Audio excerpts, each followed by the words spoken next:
Did you ever give drones a second thought? Most of you probably didn't, since you can't really do a lot with them. If you think about it, they're really just cooler helicopters you're not allowed to fly. But I'm about to show you that Avalanche could really have done so much more with drones.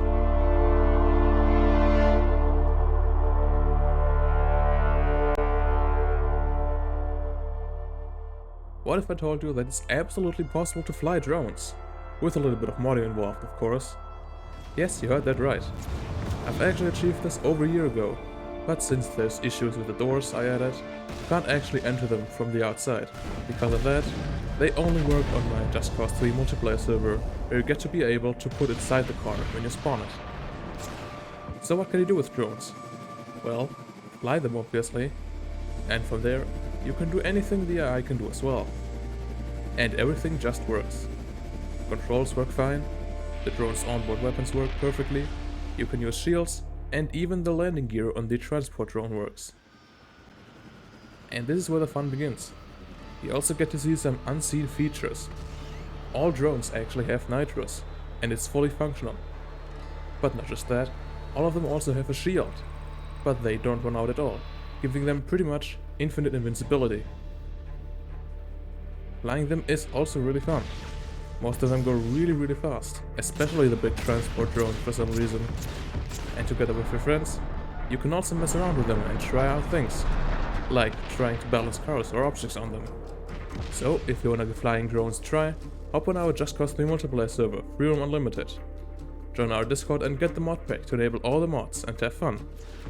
But wait, there's more. Just recently, a friend discovered a drone none of you have ever seen. Rowan discovered this unused drone that's part of the Mech Land Assault DLC on New Year's Eve, and we already have it fully working. It's called the Debug Shield drone, and has a completely unique design. It has 8 rotors, unlike the other drones, which have only 4. That also means it is way more resistant when flying into things, like trees, making it the perfect flying chainsaw. It also controls quite weirdly in some places, and it speeds up super fast. But sadly, it does not come with any weapons or shields, and is missing some sounds. To be fair though, it was just a testing vehicle, so that's to be expected.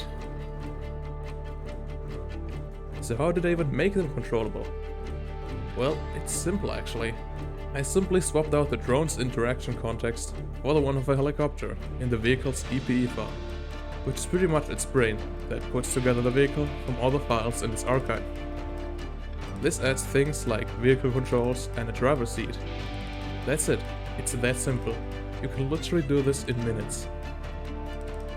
So let's come back to my statement from before. How could Avalanche have made drones more than just a sometimes annoying, but admittedly pretty cool enemy? Well, as it's so simple to make them controllable, you could have had drone air races, drone battles, and maybe the airdroppable drone we have could have been a remote control drone, instead of just following you around and attacking enemies. We could have had a minigame to deliver cargo with the cargo drones, and having to avoid dropping things, similar to the wine mission. We could have had a tower defense minigame and so much more. Of course, this is way easier said than done, and Square Enix probably rushed them with the DLCs as well, so it's understandable that this wasn't included. But we can dream, right? But with that, I'm gonna end this video. I hope you learned something and got some insights into the game.